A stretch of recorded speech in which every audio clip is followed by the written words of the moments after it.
Hey everyone, how's it going? So in World of Warcraft, patch 10.1 released last week, and I was thinking I'd renew my sub and give it a try.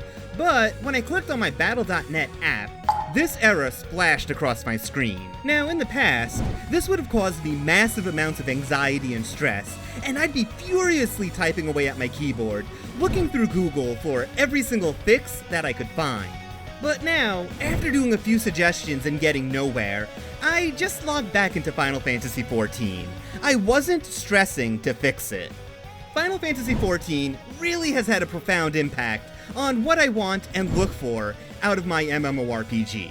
And even though Dragonflight has been good, and I think put World of Warcraft back on track after 2 awful expansions, there is a reason why I'm in no rush to pay the admission fee to get back on this ride for 10.1.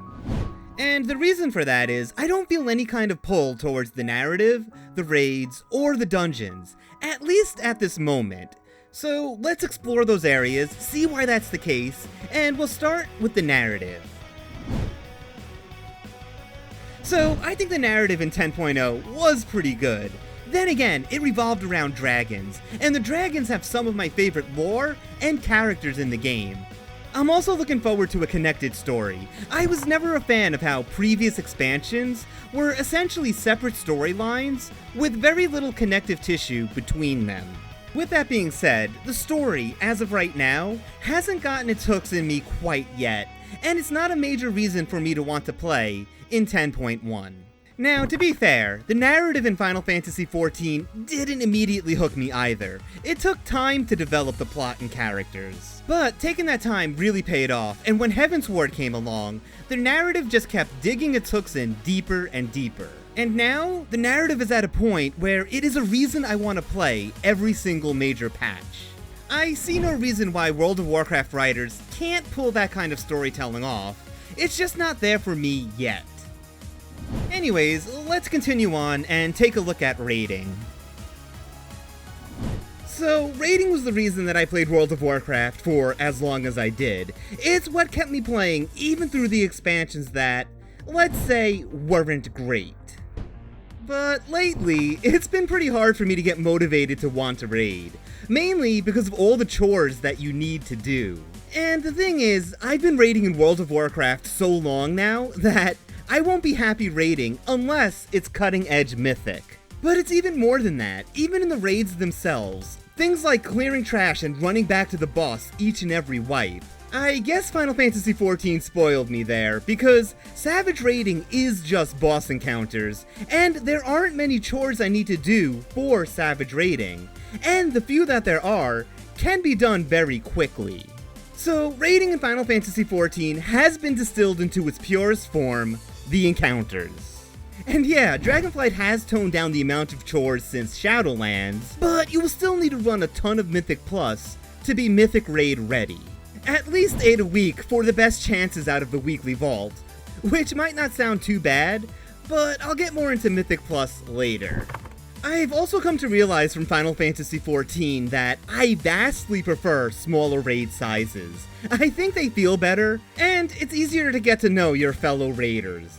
I guess realized is the wrong word, more like I rediscovered it, because 10-man raiding in the Burning Crusade was pretty awesome. It's just that Blizzard messed around with the 10-man formula so much that it began to leave a sour taste in my mouth. It was Wrath of the Lich King taking 10-man, and then making it the easy mode raids, and then Cataclysm trying to balance 10 and 25 to be the same difficulty, and failing at it miserably. But when raids are designed to be challenging for smaller groups, I honestly think it's better. You get a lot of opportunities to personally shine, and your contributions feel more substantial. You know, if Blizzard decided they wanted to make Mythic raiding 10-man, that would be a huge incentive for me. But I doubt that they will ever go in that direction, so just wishful thinking there. With that being said, I do think 10-man Mythic could be good for raiding. You know, how many players don't bother with it because managing 25 plus raiders is a nightmare. Not to mention all the drama and other nonsense that comes up with the larger rosters. And the last reason raiding in World of Warcraft doesn't compel me as much is add-ons. I've come to really dislike add-ons after raiding without them in Final Fantasy XIV. Seeing how immersive it is when you have to watch for telegraphs and listen in for audio cues, it just felt really bad in World of Warcraft, where I was instead watching for weak auras and listening in for "Run away, little girl, run away." And you could say, well, then don't use them. But in a Mythic raiding setting, that's really not an option. Not using add-ons would just slow down your progression, lower your rank, and make it harder to recruit. Alright, so those are my thoughts on why raiding isn't as compelling to me anymore. So now let's take a look at dungeons, and more specifically, Mythic Plus. So I've had to run a lot of Mythic Plus over the years to be the good, upstanding raider, and at first I liked them, but over time I started liking them less and less. And there are a couple of reasons why that happened. One reason is that players can have a real big negative impact on a run.